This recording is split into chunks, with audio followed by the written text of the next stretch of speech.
गुरु प्यारी साध संगत जी, नमस्कार जी। आप सब कैसे हो?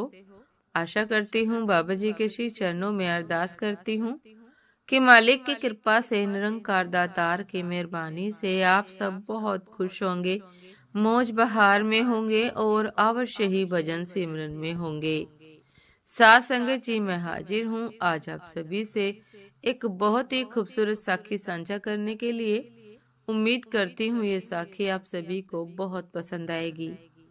तो साथ संगत जी, चलिए आइए समय ना गवाते हुए साखी को आप सभी से साझा करते हैं जी। साथ संगत जी, एक भयानक गर्म रेतीला रण प्रदेश और उसमें दर्द से तड़पता एक पंछी। तेज गर्मी के कारण इस पंछी के पैर जल चुके थे। ना वह उड़ पा रहा था, ना अपने लिए शिकार कर पा रहा था। दर्द में कुछ भी बड़बड़ा रहा था, चाह रहा था कि जल्द से जल्द अवस्था से मुक्ति मिल जाए, इस दर्दनाक अवस्था से मुक्ति मिल जाए। सासंग जी, उसी दौरान आसमान में ऊंचाई पर उसने देखा कि गरुड़ कहीं पर तेजी से उड़कर जा रहा था।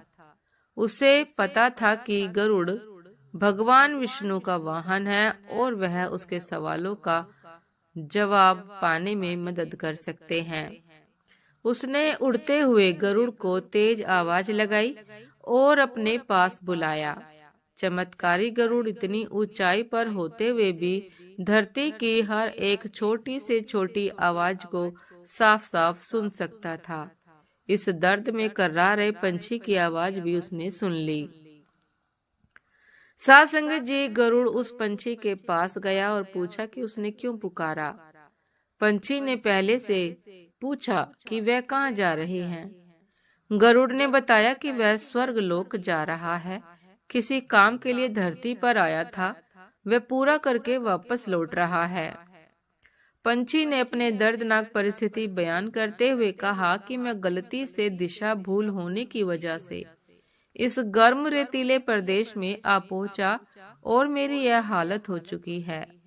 अगर दया करके आप स्वर्गलोक से यह पता कर पाए कि मेरी यह हालत कैसे सुधरेगी तो बहुत मेहरबानी होगी। उस पंछी की विनती सुनकर गरुड़ वहां से स्वर्गलोक जाने के लिए निकल पड़ा। गरुड़ स्वर्गलोक जैसे ही पहुंचा तो स्वर्गलोक के दरवाजे पर उसने देवदूतों को खड़ा पाया। देवदूतों को देखकर गरुड़ को उस पंछी के सवाल याद आए। तो गरुड़ ने सोचा कि देवदूत भी इन सवालों का जवाब दे सकते हैं, इसलिए वह उनके पास गया। गरुड़ ने देवदूत को हाथ जोड़कर उस घायल पंछी के बारे में बताया और पूछा कि उसकी मुक्ति कब हो पाएगी। देवदूत ने गरुड़ से कहा कि यह उसके पिछले जन्म के बुरे कर्मों की सजा है। वह बड़ा ही क्रूर व्यक्ति था और उसने कई पाप किए थे और उन्हीं पापों की सजा वह इस जन्म में पा रहा है और यह सजा तकरीबन 7 साल लंबी है।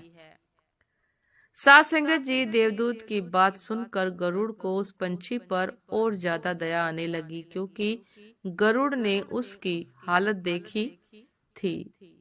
उसकी हालत से गरुड़ वाकिफ थे। तो गरुड़ ने देवदूत से कहा कि भगवान, कोई तो रास्ता होगा कि उसको थोड़ी राहत मिल सके। गरुड़ के विनती करने पर देवदूत ने उसे कहा कि वहाँ एक मंत्र है, एक मंत्र अवश्य है जिसको बार बार दोहराने से उसकी हालत में सुधार हो जाएगा। वह मंत्र है, भगवान तेरा शुक्र है। यह वह अद्भुत मंत्र है जिससे बड़ी से बड़ी सजा, बड़े से बड़ा दर्द कम हो जाता है या कभी कभी खत्म भी।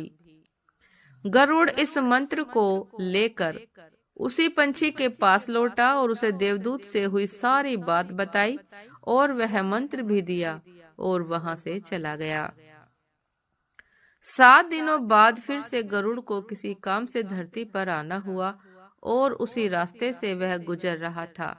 तो गरुड़ यह देखकर अचंभित था कि पहले जो पंछी मरने की हालत में था, उसके अब नए पंख निकल आए थे। वह जहाँ रह रहा था वहां पर नई झाड़ियां उग निकली थी और उसके नजदीक ही एक छोटा सा तालाब बन चुका था। अपना काम खत्म करके गरुड़ जब देवलोक वापस लौटा तो उसे वहीं देवदूत मिले। गरुड़ ने देवदूतों से पूछा कि आप तो कह रहे थे कि उस पंछी को 7 वर्षों तक पीड़ा सहनी पड़ेगी, और अब मैं जो देख कर आया हूँ वह तो कुछ और ही है। सासंगत जी, देवदूत ने गरुड़ से कहा कि यह उसी मंत्र का परिणाम है जो पहले तुमको दिया था, और तुमने उस पंछी को। तुम्हारे मंत्र देने के बाद वह दिन रात उसी मंत्र को बोलता रहता है। जब उसे तकलीफ होती है तब भी वह मंत्र बोलता है, जब उड़ने की कोशिश करता है और गिर जाता है तब भी वही मंत्र बोलता है, जब उसे भूख लगती है तब भी वह यही मंत्र बोलता है। और तुम तो जानते हो कि भगवान कितने दयालु हैं। वह अपने किसी भी भक्त को तकलीफ में नहीं देख सकते। बस उन्होंने अपने इस नए भक्त की 7 सालों की सजा 7 दिन कर दी। साथ संगत जी, आपको क्या लगता है, क्या हम भगवान को धन्यवाद देते हैं? नहीं, हम उन्हें हर उस चीज के लिए कोसते हैं जो हमें नहीं मिली।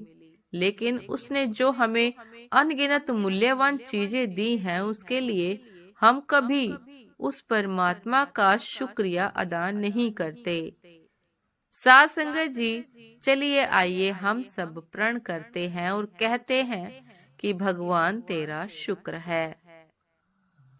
साथ संगत जी, जीवन में पॉजिटिव रहना सीखो। जीवन में सकारात्मक सोच को रखो। अगर तुम्हें सिर दर्द हो रहा है तो भगवान का शुक्रिया करो कि कम से कम तुम्हें बुखार नहीं आया। तुम्हारे पास छोटा घर है तो भगवान को शुक्रिया अदा करो कि कम से कम तुम्हें सड़क पर नहीं रहना पड़ रहा। तुम्हें साधारण खाना मिलता है तो भगवान को शुक्रिया अदा करो कि कम से कम तुम्हें 2 वक्त भर पेट खाना मिल रहा है। साथ संगत जी, भजन सिमरन अवश्य करो और मालिक को हर पल याद करो। साथ संगत जी, यदि हम परमात्मा का शुक्र अदा करते रहेंगे, नित्य नेम करते रहेंगे, तो अवश्य ही हमारे जीवन में वो पल जो दुखदाई हैं, वो अवश्य ही सुख में बदल जाएंगे। क्योंकि परमात्मा का भजन सिमरन करने से, मालिक का शुक्र करने से अवश्य ही दुख कम हो जाता है। सासंगत जी, ये थी आज की एक बहुत ही खूबसूरत साखी। उम्मीद करती हूँ ये साखी आप सभी को बहुत पसंद आई होगी। यदि पसंद आई हो साथ संगत जी तो लाइक कमेंट शेयर करना ना भूलिएगा। चैनल पर जो भी नए हैं कृपा करके सब्सक्राइब कर लीजिएगा ताकि चैनल पर मिलने वाली सभी शब्द साखियों की अपडेट आप सभी को समय पर मिलती रहे। साथ संगत जी, आप हमें इंस्टाग्राम पर भी फॉलो कर सकते हैं। इंस्टाग्राम का लिंक डिस्क्रिप्शन बॉक्स में दिया गया है। तो साथ संगत जी, दासी को भी आज्ञा दीजिए। आपसे फिर मुलाकात होती है एक नए शब्द साखी के साथ, एक नए विचार के साथ। तब तक के लिए नमस्कार जी। सदा खुश रहिए, मुस्कुराते रहिए, भजन सिमरन अवश्य करते रहिए। नमस्कार जी। मालिक का शुक्र अदा करते रहिए। नमस्कार जी।